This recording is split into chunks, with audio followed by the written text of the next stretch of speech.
சென்னையை சேர்ந்த மீனவரின் படகு ஆந்திராவில் கடலில் முழுகும் காட்சிகளும் அதிலிருந்த மீனவர்கள் கடலில் விழுந்து தத்தளித்த காட்சிகளும் வெளியாக இருக்கின்றன.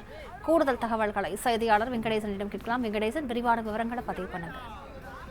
வணக்கம். சென்னை திருவொற்றியூர் ஒண்டிக்குப்பம் பகுதியைச் சேர்ந்தவர் டெல்லி பிரசாத். இவருக்கு சொந்தமான விசைப்படகு கடந்த 4ஆம் தேதி இரவு சென்னை காசிமேடு மீன்பிடி துறைமுகத்திலிருந்து ராஜஸ்தானில் 8 பேர் கொண்ட மீனவர்கள் ஆழ்கடலில் மீன்பிடிக்க சென்றுள்ளனர்.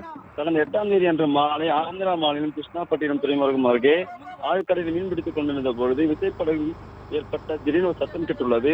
விசைப்படகில் திடீரென்று கடலில் உள்ளே நுழைந்ததால் உடனடியாக அருகில் இருந்த மீனவர்களுக்கு வயர்லெஸ் மூலம் தகவல் தெரிவிக்கப்பட்டன. உடனடியாக பகுதி ஏற்பட்ட விசைப்படகு அருகில் இருந்த மீனவர்கள் கயிறு கட்டி மீட்டு துறைமுகம் அருகே கொண்டு வரும்பொழுது திடீரென்று விசைப்படகு கடலில் மூழ்கியது. விசைப்படகில் இருந்த மீனவர்கள் கடலில் குதித்து தத்தளித்துக் கொண்டனர். உடனடியாக சக மீனவர்கள் தத்தளித்த மீனவர்களை மீட்டு காப்பாற்றினர். இச்சம்பவம் குறித்து விசைப்படகு உரிமையாளர் மீனவளத்துறை அதிகாரிகள் தகவல் தெரிவிக்கப்பட்டுள்ளார். பகுதி ஏற்பட்ட விசைப்படகு கடலில் மூழ்கும் காட்சி சமூக வலைதளத்தில் பரவி வருகின்றன.